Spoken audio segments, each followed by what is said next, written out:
চারদিকে সাজনা নিয়ে এমন ভিডিও বানানো শুরু হয়েছে, আমি ভাবছি আমার তো একটা রান্নার চ্যানেল আছে, আমি যদি সাজনা নিয়ে কোনো ভিডিও না বানাই তাহলে কি বাঙালি জাতি আমাকে মেনে নিবে?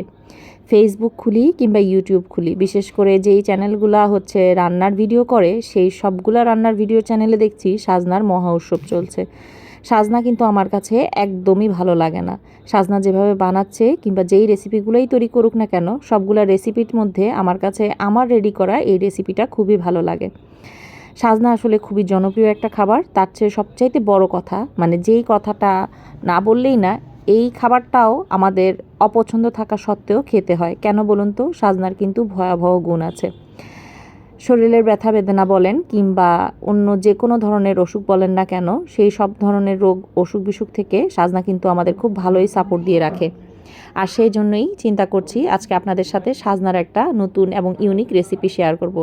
আমার মতন যারা আছেন, যাদের কাছে সাজনা দেখলে বিষের মতন লাগে, আমি আশা করি আমার আজকের এই রেসিপিটা দেখার পর আপনাদের সবার কাছে সাজনা বানানোটা খুব সোজা আর খাওয়াটাও অনেক মজাদার হয়ে যাবে।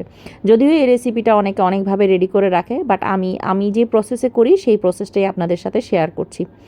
সাজনা খেতে আমার কাছে সবচেয়ে বিরক্ত লাগে যে জিনিসটা, সেটা হচ্ছে সাজনার যে আঁশটা আছে সেটা। এটা দুইভাবে দুই প্রসেসিংয়ের মাধ্যমে আপনারা আলাদা করতে পারেন। আজকে আমি আরেকটা রেসিপি দেখাচ্ছি। অন্য যে কোনো দিন যদি কখনো সাজনা রান্না করি তাহলে ওই দিনও আপনাদের এই প্রসেসটা শিখিয়ে দিব। তবে খুবই সোজা, যদি মুখে বলে নিই তাহলে আপনারা খুব ভালোভাবে বুঝে নেবেন। সেটা হচ্ছে সাজনার আঁশ ছাড়ানোর আগে সাজনাটাকে সরিষার তেল মাখিয়ে চুলায় একটুখানি পুড়িয়ে নেবেন। ঠিক যেমন করে হচ্ছে যে আমরা বেগুন পোড়া করি, ঠিক সেরকমভাবেই হচ্ছে সাজনাটাকে একটুখানি পুড়িয়ে নেবেন। আমি সাজনাটা রান্না করেছি ডালের সাথে, কারণ এটা আমার হাজব্যান্ডের খুব প্রিয় খাবার। তখনই একসাথে সাজনা পরিষ্কার করে নিয়েছি, সেই কারণে আর আমার পক্ষে পোড়ানোটা সম্ভব হয়নি। তো না পোড়ানো থাকলেও সমস্যা নেই, এভাবে করলে আরও বেশি সুবিধা হয়, কারণ সাজনার যে আষ্টে ভাবটা আছে এটা আমার কাছে খুব বিরক্ত লাগে। তাই সাজনা আমি হচ্ছে কেটে নিয়েছি এবং কেটে নেওয়ার পরে সাজনাটা হচ্ছে একটুখানি হালকা চুলায় টেলে নিয়েছি, যাতে সাজনাটা বেসিক্যালি যাতে নরম থাকে, সেই জন্য সাজনাটা আমি টেলে নিই। একটা জিনিস মনে রাখবেন, সেটা হচ্ছে আপনি সাজনাটা টেলে নেন কিংবা পুড়িয়ে নেন, যেটাই করেন না কেন, একদম ভালোভাবে ভিতর থেকে যাতে সাজনাটা পুরোপুরি ওয়েল কুক হয়, এই জিনিসটা আপনার মাথায় খেয়াল রাখতে হবে। এই ক্ষেত্রে আপনি যখন সাজনাটা সরিষার তেল মাখিয়ে মানে পোড়া পোড়া করে নেবেন, সেই ক্ষেত্রে হচ্ছে চামচ দিয়ে থেতো করে নিয়ে ভিতরের যে অংশটুকু আছে শুধু সেই অংশটুকুই নেবেন। তাহলে আর বাকি যে আষ্টে একটা ভাব আছে না, সেটা খেতে বিরক্ত লাগা যেমনটা আমার লাগে, ঠিক সেই রকম একটা বিরক্তির ফিল একদমই হবে না। আর আমি এই ক্ষেত্রে কি করলাম, আপনারা দেখেন, সাজনাটাকে ভালো করে টেলে নিয়ে শুকনো মরিচ টেলে কাঁচা পেঁয়াজ, পুদিনা পাতা এবং সাজনা তিনটা জিনিস একসাথে একদম মেখে নিব। আর লবণটা দিবেন একদম সমপরিমাণ, কারণ আপনারা যে যেরকমভাবে খাবেন কিংবা যে যেরকমভাবে খান ঠিক সেই পরিমাণে হচ্ছে লবণটা দিবেন। এবার সাজনাটা মাখানোর সময় দেখেন আঁশগুলো কিন্তু দেখা যাচ্ছে। এখন আপনারা অনেকেই বলবেন, আপনি তো বলছেন যে আঁশ আপনি পছন্দ করেন না, তাহলে কেন আঁশ দিয়ে নিচ্ছেন?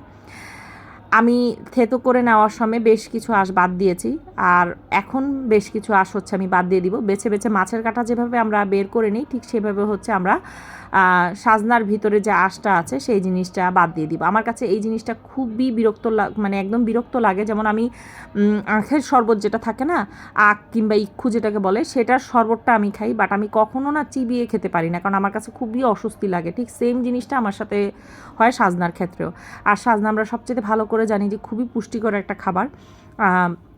সাজনার অনেক উপকারিতা আছে, যেটা আমি আমার ভিডিওতে বলে শেষ করতে পারবো না। আপনারা যদি চান তাহলে হচ্ছে গুগল করে দেখতে পারেন।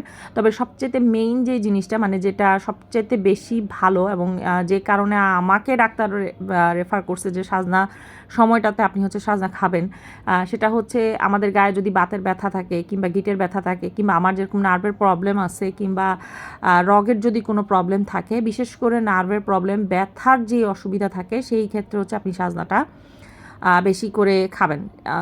ডাক্তারের পরামর্শ অনুযায়ী হচ্ছে সাজনাটা না মানে পছন্দ হওয়া না সত্ত্বেও না খেতে হয়। তো যাই হোক, অপছন্দের জিনিসকে পছন্দের বানিয়ে নিতে হবে। যেই জিনিসটা দুনিয়াতে আপনার কাছে ভালো লাগবে না, সেটা আপনাকে ভালো লাগিয়ে নিতে হবে। দেখুন, আমি খুব সুন্দর করে কিন্তু সাজনা ডাঁটা যেগুলো ছিল বেছে নিয়েছি। খাওয়ার সময় যদি দুই একটা মুখে পড়ে সেটাও আমি আলাদা করে নিব, একদমভাবে মানে আলাদা করে রেখে দিব। এই জিনিসটা আবার দেখা যায় কি, ধরেন এই যে আলাদা করে রাখলাম না, ওর বাবার কাছে সাজনাটা খুব পছন্দের, তো দেখা যায় ও মাঝে মাঝে খেয়ে নেয়। তো যাই হোক, আমি আরও বেছে বেছে মাছের কাটার মতন আলাদা করে নিচ্ছি। আমি প্রত্যেকটা ভর্তার ক্ষেত্রে একটা কাজ করি, সেটা হচ্ছে ভর্তাটা ভালো করে হাতে মাখানোর পর আমি সেই ভর্তাটা গরম তাওয়া কিংবা হচ্ছে ফ্রাই প্যানের মধ্যে একটুখানি ভেজে নিই। কারণ আমার কাছে যেটা মনে হয়, যেহেতু গরমকাল চলে আসতেছে, এটা আমার একটা টেকনিক, যেহেতু গরমকাল চলে আসতেছে, গরমকালে আপনারা দেখবেন যে ভর্তা হাতে মাখানো হলে না খুব বেশি একটা সময় ধরে থাকে না, নষ্ট হয়ে যাওয়ার সম্ভাবনা থাকে।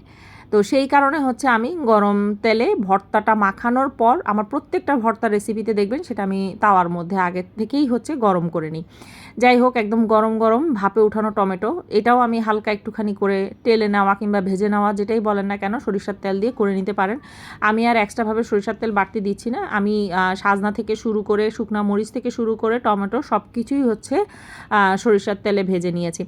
আচ্ছা, রসুনের যে বিষয়টা, আপনারা যদি চান কেউ ভর্তায় রসুনটা দিতে চাচ্ছেন, রসুনটা দিতে পারেন, বাট আমার কাছে কেন জানি কাঁচা ভর্তায় রসুনের গন্ধটা খুব বেশি বিরক্ত লাগে।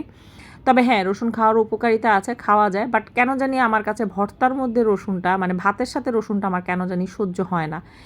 এমনি আমি যদি ধরেন রসুন, কাঁচা রসুন সকালবেলা একটা করে খাই লিভারের জন্য, সেটা আমি খেতে পারি, বাট হচ্ছে ভর্তা কিংবা এই ধরনের আইটেমে আমি রসুনটা একদমই সহ্য করতে পারি না।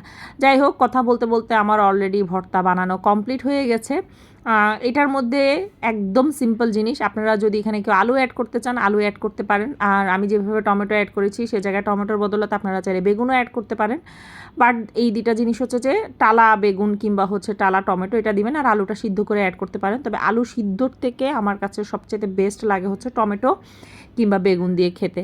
তো দেখেন, আমি ইলিশ মাছের লেজের ভর্তা করলে যে অবস্থা হয় না, কাটা বাছে যায়, আমার অবস্থাটা হচ্ছে ঠিক সেই রকম। আমি ঠিক কাটা বেছে বেছে আলাদা করে নিয়েছি। নতুন একটা রেসিপি আপনাদের সাথে শেয়ার করলাম, নতুনভাবে আমি ঠিক যেভাবে সাজনাটা খাই ঠিক সেভাবেই হচ্ছে আপনাদের সাথে সাজনার রেসিপিটা শেয়ার করেছি। আশা করি আপনাদের কাছে ভালো লাগবে। ভালো লেগে থাকলে অবশ্যই আমার চ্যানেলটা সাবস্ক্রাইব করবেন, আমার পাশে থাকবেন, আর নিত্য নতুন টিপস আমার কাছ থেকে পাবেন। ঠিক যেমনটা দেখুন, আমি কয়দিন আগে আপনাদেরকে ডিমি শাকের ভর্তা বানানো শিখিয়েছি, ঠিক সেরকম করে আজকে সাজনা ভর্তাও বানানো শিখিয়েছি।